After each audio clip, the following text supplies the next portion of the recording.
ओम शांति। आज के अव्यक्त महावाक्य हैं 3 अप्रैल 1981 के। मुरली का टाइटल है ज्ञान मार्ग की यादगार भक्ति मार्ग। आज मधुबन के तट पर कौन सा मेला है? आज अनेक नदियों और सागर का मेला है। हर एक छोटी बड़ी ज्ञान नदियाँ पतित पावन बाप समान पतित पावनी हैं। बाप अपने सेवा के साथियों को देख रहे हैं। देश से विदेश तक भी पतित पावनी नदियाँ पहुँच गई हैं। देश विदेश की आत्माएं पावन बन कितने महिमा के गीत गाती है। यह मन के गीत फिर द्वापर में मुख के गीत बन जाते हैं। अभी बाप श्रेष्ठ आत्माओं के श्रेष्ठ कार्य श्रेष्ठ जीवन की कीर्ति गाते हैं। फिर भक्ति मार्ग में कीर्तन हो जाएगा। अभी अतीन्द्रिय सुख की प्राप्ति कारण खुशी में आत्माओं का मन नाचता है और भक्ति में फिर पाँव से नाचेंगे। अभी श्रेष्ठ आत्माओं के गुणों की माला सिमरण करते हैं व वर्णन करते हैं। फिर भक्ति मार्ग में मणकों की माला सिमरण करेंगे। अभी आप सब स्वयं बाप को भोग लगाते हो। भक्ति में इसका रिटर्न आप सबको भोग लगाएंगे।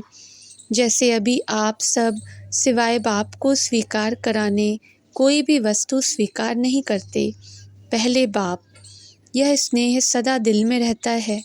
ऐसे ही भक्ति में सिवाय आप देवात्माओं को स्वीकार कराने के खुद स्वीकार नहीं करते हैं।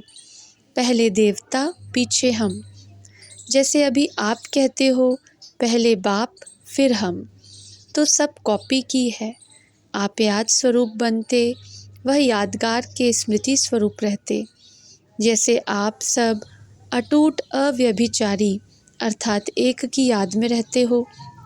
कोई भी हिला नहीं सकता, बदल नहीं सकता। ऐसे ही नौधा भक्त, सच्चे भक्त, पहले भक्त अपने इष्ट के निश्चय में अटूट और अटल निश्चय बुद्धि होते हैं। चाहे हनुमान के भक्त को राम भी मिल जाए तो भी वह हनुमान के भक्त रहेंगे। ऐसे अटल विश्वासी होते हैं। आपका एक बल एक भरोसा इसको कॉपी की है। आप सभी अभी रूहानी यात्री बनते। आपकी याद की यात्रा और उन्हों की यादगार की यात्रा। आप लोग वर्तमान समय ज्ञान स्तंभ शांति स्तंभ के चारों ओर शिक्षा के स्मृति स्वरूप महावाक्य के कारण चक्कर लगाते हो और सभी को लगवाते हो। आप शिक्षा के कारण चक्कर लगाते हो, एक तरफ भी छोड़ते नहीं हो। जब चारों तरफ चक्कर संपन्न होता तब समझते हो सब देखा, अनुभव किया।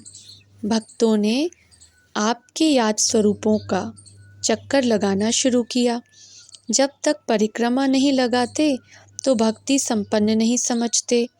सबका सब कर्म और गुण सूक्ष्म स्वरूप से स्थूल रूप का भक्ति में कॉपी किया हुआ है। इसलिए बाप दादा सर्व देवात्माओं को सदा यही शिक्षा देते कि सदा एक में अटल निश्चय बुद्धि रहो। अगर आप अभी एक की याद में एक रस नहीं रहते, एकाग्र नहीं रहते, अटल नहीं बनते, तो आपके भक्त अटल निश्चय बुद्धि नहीं होंगे। यहाँ आपकी बुद्धि भटकती है और भक्त पाँव से भटकेंगे। कब किसको देवता बनाएंगे, कब किसको। आज राम के भक्त होंगे, कल कृष्ण के बन जाएंगे। सर्व प्राप्ति एक द्वारा। ऐसी स्थिति आपकी नहीं होगी तो भक्त आत्माएं भी हर प्राप्ति के लिए अलग अलग देवता पास भटकेंगे। आप अपनी श्रेष्ठ शान से परे हो जाते हो तो आपके भक्त भी परेशान होंगे। जैसे यहाँ आप याद द्वारा अलौकिक अनुभूतियाँ करने के बजाय अपनी कमज़ोरियों के कारण प्राप्ति के बजाय उल्हने देते हो। चाहे दिल शिकस्त हो उल्हने देते, चाहे स्नेह से उल्हने देते, तो आपके भक्त भी उल्हने देते रहेंगे। उल्हने तो सब अच्छी तरह जानते हो, इसलिए सुनाते नहीं हैं। बाप कहते हैं रहम दिल बनो, सदा रहम की भावना रखो। लेकिन रहम के बदले अहम भाव व वहम भाव हो जाता है। तो भक्तों में भी ऐसा होता है। वहम भाव अर्थात यह करें, ऐसा होगा, नहीं होगा, ऐसे तो नहीं होगा। इसी में रहम भूल जाता है। स्वयं के प्रति भी रहम दिल और सर्व के प्रति भी रहम दिल। स्वयं के प्रति भी वहम होता है और औरों के प्रति भी वहम होता है। अगर वहम की बीमारी बढ़ जाए तो कैंसर के समान रोग हो जाता। फर्स्ट स्टेज वाला फिर भी बच सकता है, लेकिन लास्ट स्टेज वाले का बचना मुश्किल है। न जिंदा रह सकता है, न मर सकता। तो यहाँ भी न पूरा अज्ञानी बन सकता, न ज्ञानी बन सकता। उन्हों की निशानी होगी, एक ही स्लोगन रटते रहेंगे। वे कहेंगे मैं हूँ ही ऐसा, व दूसरे के प्रति कहेंगे यह है ही ऐसा। कितना भी बदलने की कोशिश करेंगे, कहेंगे यह है ही ऐसा। कितना भी बदलने की कोशिश करेंगे, लेकिन यही रट होगी। कैंसर वाला पेशेंट खाता पीता बहुत अच्छा है, बाहर का रूप अच्छा दिखाई देगा, लेकिन अंश शक्तिहीन होगा।